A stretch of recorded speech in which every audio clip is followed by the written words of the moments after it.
আসসালামু আলাইকুম everyone, welcome to my YouTube channel চাঁদপুরের কন্যা মায়াবতী। যে যেখান থেকে দেখছেন আশা করি ভালো আছেন। আলহামদুলিল্লাহ আমিও ভালো আছি। তো সকালবেলা ঘুম থেকে উঠে দেখি যে এই মুরব্বিটা মানে এত সুন্দর কাসকি মাছ নিয়ে আসছে। মাছগুলো যেমন ফ্রেশ ছিল তেমন আবার একদম কোনো ময়লা ছিল না। আর আমার না মাছ দেখে শুনে কিনতে ভালো লাগে। আর আমাদের বাড়িতেই মাশাল্লাহ যে কোনো মাছ বা সবজি বলেন সব কিছুই নিয়ে আসে। তো আমি খুব একটা বাড়ি থেকে কিনা হয় না, মাছটাই বেশি কিনা হয়, অন্যান্য সবজি কিনা হয় না। তারপরে মাছ কিনে তারপর চলে আসলাম রান্না করতে। এখন যেহেতু বাচ্চাদের স্কুল খুলে ফেলছে, এখন আর দেরি করে রান্না করলে মানে অনেকটাই লেট হয়ে যায়, তাড়াহুড়ো করতে হয়। এ কারণে এখন চলে আসছি রান্না করার জন্য। আজকে রান্না করব মুরগির এই পা, পাখনা, তারপরে ঘিলা, কলিজা, মুরগির চামড়া দিয়ে তারপরে আলু দিয়ে একদম মানে শুকনো শুকনো করব। আমার কাছে এগুলা খেতে অনেক ভালো লাগে। এগুলা খেতে যেমনই ভালো লাগে, আবার এগুলা পরিষ্কার করতে অনেক বেশি কষ্ট হয়ে যায়। এগুলা পরিষ্কার করতে করতে কালকে রাত্রে আমার প্রায় মানে 2-3 ঘন্টা চলে গেছে। আর কোমরের ব্যথা তো আছেই। অনেকে আছে এই খাবারগুলো দেখলে নাক ছিটকায়। আমার কাছে নাক ছিটকানোর কিছু নাই। হালাল জিনিস তো হালাল জিনিসই, হারাম তো আর খাই না। হালাল সব কিছুই খেতে পারি, কোনো সমস্যা নাই। এগুলার সাথে যেহেতু মুরগির চামড়া আছে, তো আমি অল্প একটু জল দিয়ে দিছি, না হয় নরম হয়ে যাবে। রান্না করতে গিয়ে দেখি যে আবার জিরা মানে গুঁড়াটা শেষ হয়ে গেছে। তো আবার এখানে জিরা করে নিচ্ছি। আসলে আজকে কয়েকদিনই দেখতেছি যে জিরাগুলা শেষ হয়ে গেছে, কিন্তু আলসেমি করে আর মানে এগুলা ব্লেন্ডার করতেছি না। আজকে একদম অনেক দরকার, এ কারণে আজকে এখন তাড়াহুড়া করে এগুলা করতেছি।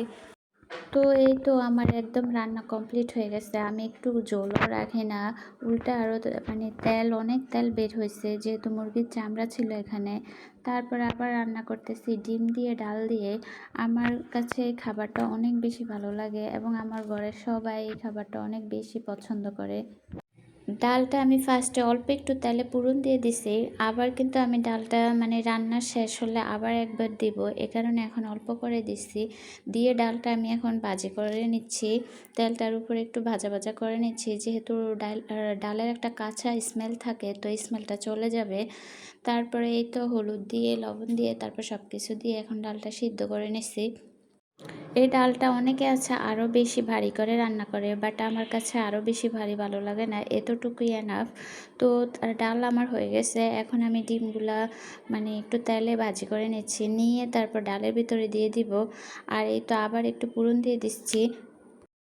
ডালের স্বাদটা হয় এই লাস্টের এই পুরনে। এই পুরনে অনেকে আবার একটু মরিচের গুঁড়া অ্যাড করে, কিন্তু আমি দিই না আজকে, যেহেতু আমার বাচ্চারা খাবে, এ কারণে আর আজকে দিলাম না। আমি জাস্ট 2টা শুকনা মরিচ দিয়ে দিছি।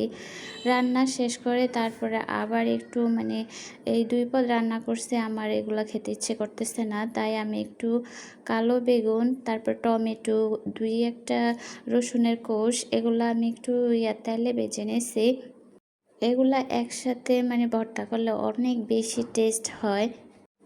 কালো বেগুনের সাথে টমেটো দেওয়াতে একটু টক টক লাগে, আর একটু রসুনতা আছে এখানে, তো অন্যরকম একটা টেস্ট লাগে আমার কাছে, অনেক ভালো লাগে।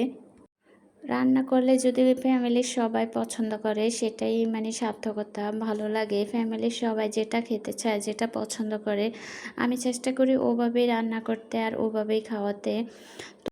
তো আজকে এ পর্যন্ত। যারা আমার ভিডিও সব সময় দেখেন তাদেরকে অসংখ্য ধন্যবাদ। আমার ভিডিও দেখে অবশ্যই লাইক এবং কমেন্ট করবেন। আপনাদের এক একটা কমেন্ট আমার কাছে অনেক বড় পাওয়া। আপনাদের সুন্দর সুন্দর কমেন্টগুলো পড়তে আমার অনেক বেশি ভালো লাগে। আর যারা আমার চ্যানেলটিতে নতুন আসেন তারা অবশ্যই সাবস্ক্রাইব করে আমার পাশে থাকবেন। আর অবশ্যই প্লিজ আপনারা আমার পুরো ভিডিও দেখবেন। অনেকে আছে পুরো ভিডিও দেখেন না, অনেকে কি টোটালি কেউই পুরো ভিডিও দেখেন না। তো এই পর্যন্তই, আল্লাহ হাফেজ।